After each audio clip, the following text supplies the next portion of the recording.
महावितरणच्या भांडूप परिमंडळामध्ये 165 कोटींची थकबाकी आहे। वाढत्या तापमानातही वीज बिल वसुलीवर भर पडलेला पाहायला मिळतोय। आर्थिक वर्ष अखेरीमुळे महावितरणची कारवाई करण्यात येते।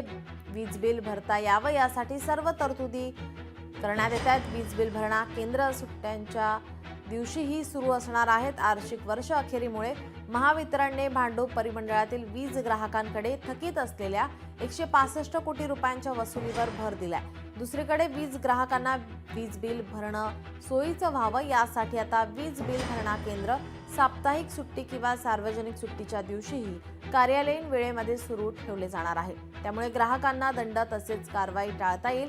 वीज बिलाच्या थकबाकी वसुलीसाठी मुख्य अभियंत्यांसह सर्वच अधिकारी कर्मचारी सध्या वाढत्या तापमानातही फील्डवर असणार आहेत। ग्राहकांनी वीज बिल न भरल्यास त्यांचा वीज पुरवठा खंडित केला जाणार आहे।